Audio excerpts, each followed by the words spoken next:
Assalamualaikum warahmatullahi wabarakatuh. Pada pembelajaran hari ini kita akan mempelajari tentang himpunan, terutama untuk subbahasan yang pertama yaitu menyatakan masalah sehari-hari dalam bentuk himpunan dan mendata anggotanya. Dan yang kedua, menyebutkan anggota dan bukan anggota dari suatu himpunan. Konsep himpunan. Himpunan dalam matematika adalah kelompok, kumpulan, maupun gerombolan objek yang memiliki sifat yang dapat didefinisikan dengan jelas.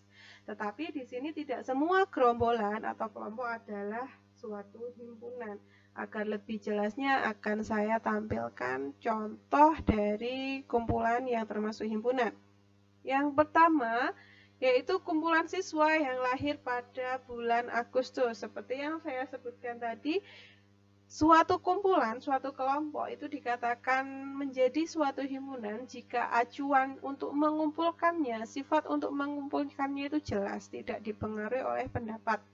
Yang pertama ini kan contohnya kumpulan siswa yang lahir pada bulan Agustus. Kan jelas siapa aja yang lahir di bulan Agustus, itu mudah kalau misal kita mau mendatanya. Yang kedua, kumpulan siswa laki-laki, ini juga gampang untuk mendatanya.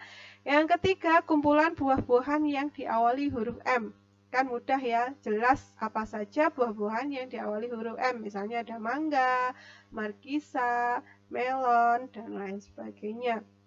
Dan yang keempat ada kumpulan hewan berkaki dua, ini juga jelas acuannya. Yang kelima, kumpulan negara di Asia Tenggara, ini juga jelas apa aja negara yang ada di Asia Tenggara, kan ada Indonesia, Malaysia, Filipina, dan lain sebagainya. Terus apa Bu yang bukan termasuk himpunan? Kalau bukan termasuk himpunan itu sekumpulan, tapi sekumpulannya ini acuan untuk mengumpulkannya tidak jelas. Misalnya yang pertama, kumpulan kota-kota besar di Indonesia. Misal saya menyebutkan kota besar itu ada Malang, Surabaya, Palangkaraya. Menurut saya itu kota besar, tapi menurut orang lain, Malang, Surabaya itu kadang belum tentu dianggap suatu kota besar. Jadi dipengaruhi oleh pendapat orang. Itu kan pendapat orang kan berbeda-beda. Kalau pendapat orang berbeda-beda seperti ini, artinya kan acuan untuk mengumpulkannya tidak jelas. Jadi tidak bisa dikatakan sebagai himpunan.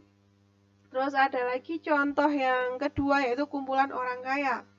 Misalnya saya menganggap Rina itu kaya, tapi menurut orang lain Rina belum tentu kaya. Kayak gitu. Yang ketiga, kumpulan siswa pandai di kelas 7F. Juga sama ya, misal ada Faris, saya menganggap Faris itu pintar, tapi menurut orang lain Faris itu belum tentu pintar, atau bisa saja ada siswa yang jauh lebih pintar daripada Faris. Dan yang keempat, kumpulan makanan enak, ini juga subjektif tergantung orangnya. Makanan yang menurut saya enak, menurut kalian belum tentu enak. Misal saya suka nasi padang. Kalau saya suka nasi padang, pasti saya menganggap nasi padang ini termasuk makanan enak. Sedangkan menurut kalian yang suka mie goreng misalnya, pasti menganggap mie goreng ini enak. Kan beda-beda ya, acuannya beda-beda ini, jadi tidak bisa dikatakan sebagai himpunan. Ada yang kelima, kumpulan perempuan cantik. Cantik tidaknya seorang perempuan itu kan tergantung pendapat masing-masing orang, jadi tidak jelas acuannya. Jadi mudah ya untuk membedakan mana kumpulan yang termasuk himpunan dan kumpulan yang bukan termasuk himpunan, itu dilihat dari acuan untuk mengelompokkannya. Kalau jelas pengelompokannya berarti itu himpunan. Kalau tidak jelas dipengaruhi oleh pendapat, itu bukan himpunan. Selanjutnya ada contoh anggota dan bukan anggota himpunan. Yang pertama, anggota dari himpunan sayur-sayuran adalah kacang panjang, buncis, bayam, dan kecambah. Yang kedua, anggota dari himpunan buah-buahan adalah nanas, jeruk, apel, dan mangga. Terus yang ketiga, tongkol bukan anggota himpunan bumbu dapur. Jelas saja bukan, karena tongkol itu kan nama ikan, jadi nggak mungkin dia masuk menjadi anggota himpunan dari bumbu dapur. Dan yang keempat ada mangga bukan anggota himpunan ikan, karena mangga itu kan buah. Terus ada contoh himpunan bilangan asli. Nulisnya itu seperti ini, pakai huruf besar, terus kurung kurawal seperti ini, dan angka-angkanya apa. Kalau bilangan asli itu dimulai dari angka 1, 2, 3, dan seterusnya. Ada bilangan bulat, kalau bilangan bulat itu terdiri dari bilangan negatif, 0, dan positif. Kalau bilangan cacah itu dimulai dari 0. 0, 1, 2, 3. Jadi yang membedakan bilangan asli dan bilangan cacah itu dilihat dari mulainya. Kalau asli dimulai dari 1, kalau cacah dimulai dari 0. Ada lagi bilangan prima. Kalau bilangan prima itu adalah bilangan yang tepat memiliki dua faktor. Anggota-anggotanya itu ini. Selanjutnya contoh anggota dan bukan anggota suatu himpunan bilangan.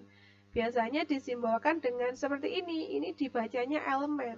Elemen ini artinya maksudnya dia itu anggota himpunan itu. Kalau elemen dicoret itu bacanya bukan elemen. Contohnya ini, 3 elemen himpunan ganjil. Benar ya, karena 3 itu kan bilangan ganjil.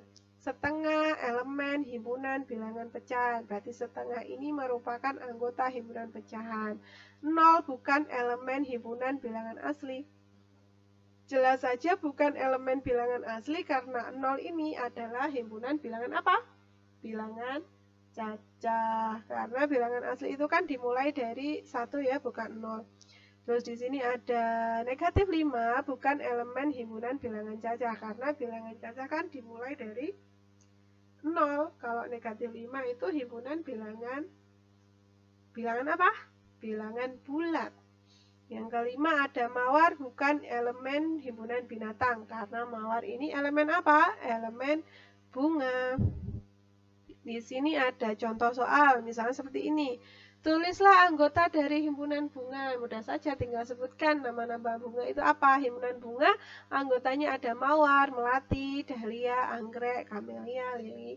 Bisa terserah kalian. Dan yang kedua, ada contoh soal misalnya tulislah satu kelompok yang merupakan himpunan dan satu kelompok yang bukan himpunan. Seperti yang sudah saya ulang-ulang tadi di awal, kalau dikatakan himpunan itu kalau acuan pengelompokannya jelas dan bukan himpunan kalau acuan pengelompokannya itu tidak jelas atau bisa dikatakan dipengaruhi oleh pendapat. Himpunan contohnya di sini adalah kelompok siswa perempuan kelas 7F. Dan bukan himpunan itu contohnya kelompok siswa cantik kelas 7F. Paham ya? Untuk selanjutnya silakan kerjakan latihan soalnya. Sekian dari saya. Wassalamualaikum warahmatullahi wabarakatuh.